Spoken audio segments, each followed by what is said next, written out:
চুক্তি বাতিল, ব্যান্ডউইথ বন্ধ, নতুন প্রতিরক্ষা সম্পর্ক, সবকিছু এক সপ্তাহের ব্যবধানে। কিন্তু এই নীতি কি স্থিতিশীল নাকি শুধু প্রতিক্রিয়াধর্মী সিদ্ধান্তের খেলা? আমি অপরাজিত, আর আপনারা দেখছেন অপরাজিত ইনসাইট, যেখানে আমরা রাজনীতি দেখি বিশ্লেষকের চোখে আর কূটনীতি দেখি বাস্তবতার ভিতরে। চলুন শুরু করি। ফেসবুকে ভাইরাল একটি পোস্টে হেলিকপ্টার উপদেষ্টা নামে খ্যাত আসিফ মাহমুদ সজীব ভুঁইয়া দাবি করেন, অন্তর্বর্তী সরকার দায়িত্ব নেয়ার পর ভারতের সাথে 10টি চুক্তি বাতিল হয়েছে, আর বেশ কয়েকটি পর্যালোচনার মধ্যে। কিন্তু বাস্তবতা সম্পূর্ণ ভিন্ন। এক সিনিয়র ফরেন অ্যাফেয়ার্স অ্যাডভাইজার জানাচ্ছেন, বেশিরভাগ চুক্তি বাস্তবেই নেই। শুধু একটি মাত্র চুক্তি বাতিল হয়েছে সঠিক পর্যালোচনার পরে, বাকিগুলো এখনো সক্রিয় বা আলোচনার মধ্যেই আছে। মজার ব্যাপার হলো, ফেসবুকের গুজব ছড়িয়ে পড়েছে, কিন্তু মাঠে অর্থাৎ প্রকৃত প্রশাসন বা চুক্তি বাস্তবায়নের জায়গায় কেউ সক্রিয়ভাবে নেই।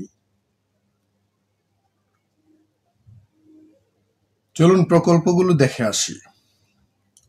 ত্রিপুরা চট্টগ্রাম রেল লাইন এখনো চলছে। আশুগঞ্জ আগরতলা করিডোরও ঠিক আছে। পাইপলাইন এক্সপেনশন, পানি বন্টন চুক্তি, গঙ্গার পানি চুক্তি সবই সক্রিয়। তাহলে কেন মানুষ ভাবছে 10 চুক্তি বাতিল? কারণ মিসইনফরমেশন অ্যান্ড পলিটিক্যাল প্রপাগান্ডা ছড়িয়ে পড়েছে। যারা এসব তথ্য ছড়াচ্ছে তারা আন্তর্জাতিক সম্পর্ক বা চুক্তি নিয়ম কানুনের অনেকটাই আসলে জানে না। অর্থাৎ ফরেন পলিসি এখন যেন ফেসবুক ট্রেন্ড অনুযায়ী চলছে। এদিকে ভারতীয় বিএসএনএল বাংলাদেশের ব্যান্ডউইথ বন্ধ করে দিয়েছে। সরকার বলছে বাণিজ্যিক সিদ্ধান্ত। অনেকে এটাকে হস্তক্ষেপ মনে করছেন, কিন্তু বাস্তবতা হলো প্রভাবের প্রমাণ 17 মাসে আমরা কিন্তু একটাও পাইনি। ভারত শুধুই নিজের নিরাপত্তা ও স্থিতিশীলতা বজায় রাখছে। বিভ্রান্তি মূলত আমাদের রাজনৈতিক ও ধর্মীয় জাতীয়তাবাদের কারণেই ঘটছে। এখন সরকার বিকল্প মিত্রদের দিকে তাকাচ্ছে। তুরস্ক, চীন, কিছু ক্ষেত্রে পাকিস্তান। তাদের উদ্দেশ্য স্পষ্ট, ভারতকে ব্যালেন্স করা, অথবা অন্যভাবে বললে পোক করা। বিকল্প মিত্রতে কোনো সমস্যা নেই, কিন্তু সমস্যা হলো এগুলো এখনো পরিণত হয়নি কোনো স্পষ্ট নীতিতে। ফলাফল একটি নীতিহীন প্রশাসন, যেখানে পদক্ষেপ শুধুই রিয়েক্টিভ। যারা ফেসবুকে মহা স্ক্যান্ডেল বানাচ্ছে তারা মনে করছে ইন্টারন্যাশনাল পলিসি হয় লাইক শেয়ার গেমে, কিন্তু বাস্তবতা তো ভিন্ন।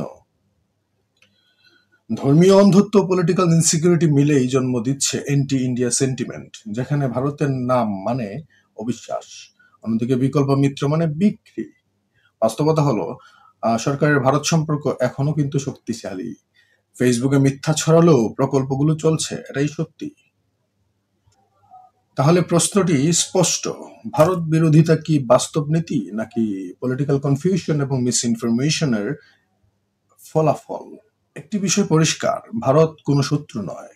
সবকিছু সঠিক পর্যালোচনা ও বাস্তবতার ভিত্তিতেই চলছে। তথ্যভিত্তিক আলোচনা ছাড়া শুধু গুজব এবং রাজনৈতিক প্রপাগান্ডা আমাদের বিভ্রান্ত করতে পারে।